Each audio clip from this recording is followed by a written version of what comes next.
Hallo und herzlich willkommen bei Straff Inside, dein Podcast für Denkanstöße, Inspiration und den persönlichen Austausch, um deinem glücklichen Inneren und gleichzeitig deinem straffen Äußeren Stück für Stück immer näher zu kommen. Ich bin Niklas und ich freue mich so sehr, dass du heute hier bist.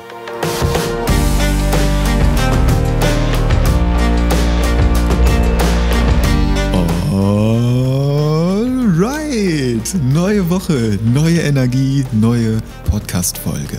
Es ist so schön, dass du heute wieder hier bist und mir deine Zeit und deine Aufmerksamkeit schenkst und dir selbst auch. Richtig cool, dass wir beide in die neue Woche starten können. Mit ein bisschen Pause machen. Das ist heute unser Thema. Dieses Innehalten, Pause machen, das hat sich ja die letzten Wochen auch so ein bisschen durchgezogen.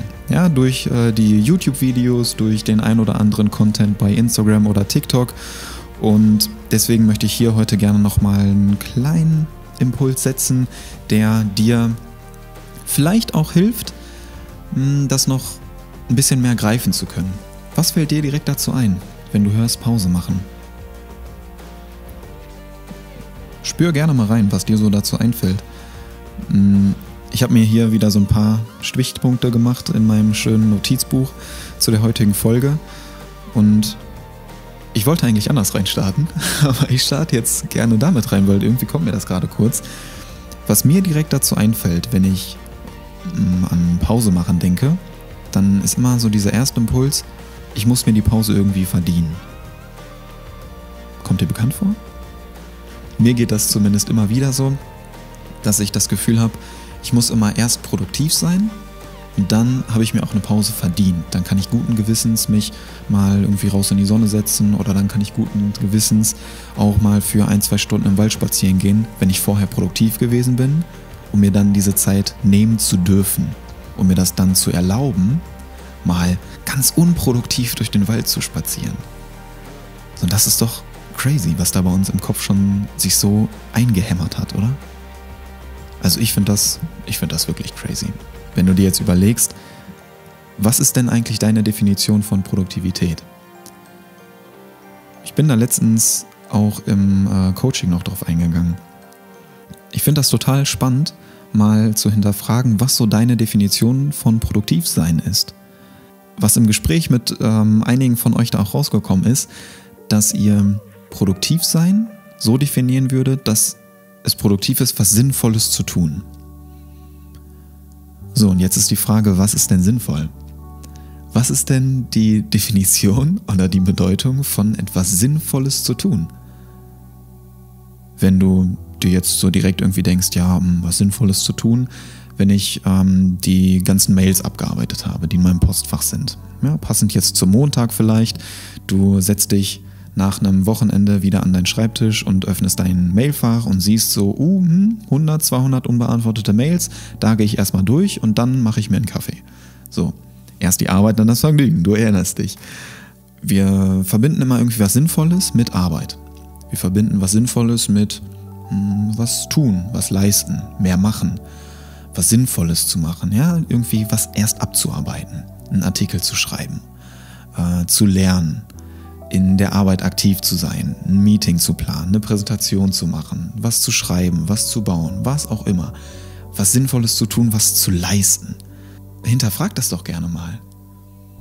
Ist das wirklich nur das sinnvoll zu leisten, zu arbeiten, zu machen, zu tun?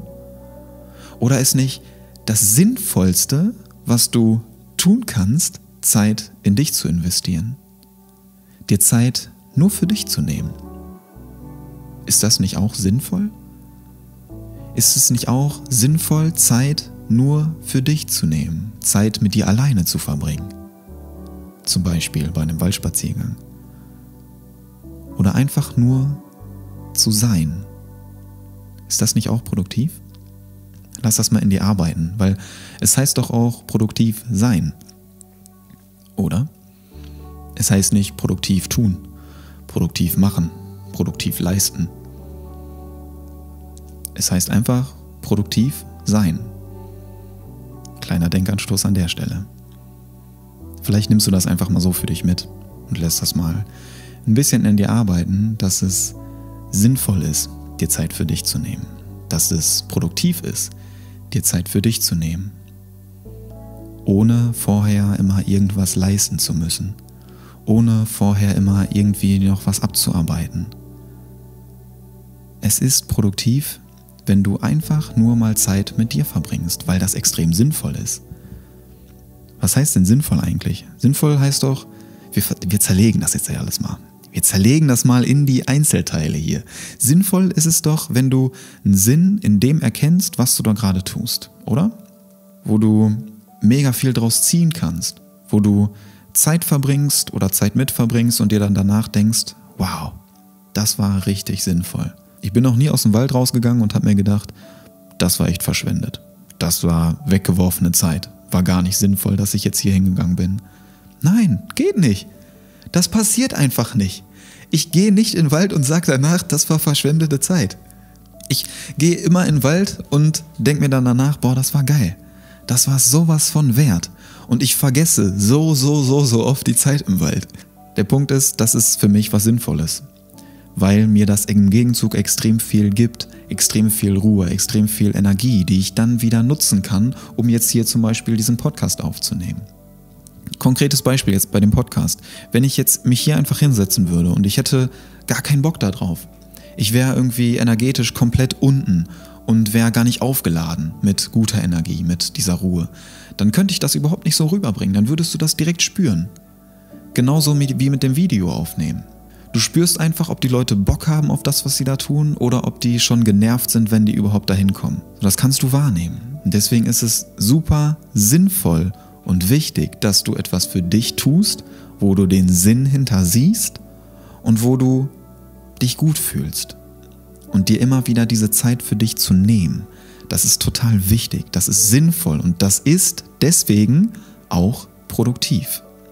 Was ich dir damit mitgeben möchte, dass du dir diese Zeit für dich nimmst, dass du da auch kein schlechtes Gewissen haben musst, dass es total wichtig ist, dass du dir diese Zeit für dich nimmst, weil das sonst niemand tut. Wir alle haben diese 24 Stunden am Tag, die wir für uns selbst nutzen können. Und das ist genau der Punkt. Du entscheidest, wofür du dir diese Zeit nimmst.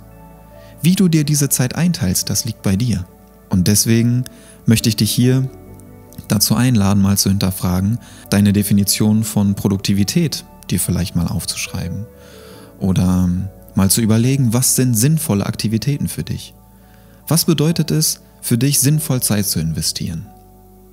Bedeutet das, was zu leisten, was zu machen, immer Action, noch mehr machen?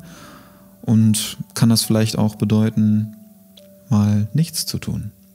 Einfach mal still zu sein, in die Meditation zu gehen, Sport zu machen, spazieren zu gehen, irgendwas zu tun, was für dich persönlich sinnvoll ist, was nicht von irgendjemand anderem abhängig ist und wo du vielleicht auch nicht irgendwie Anerkennung, Belohnung, Bewertung oder irgendwas schwarz auf weiß danach hast, sondern wo nur du das fühlen kannst, wie sinnvoll das für dich ist. Das sind genau diese Dinge, die uns Energie schenken. Das sind genau diese Aktivitäten, diese Zeitinvestments, die wir brauchen, um den Sinn dahinter zu sehen, hinter dem, was wir da tun. Und das ist der Denkanstoß, den ich dir heute gerne mitgeben möchte, dass du dir diese Zeit nimmst. Die gibt dir niemand. Du nimmst dir die. Die hast du nicht einfach so, die nimmst du dir, um dann was für dich zu machen. Und das darfst du einfach so tun, ohne ein schlechtes Gewissen dabei zu haben.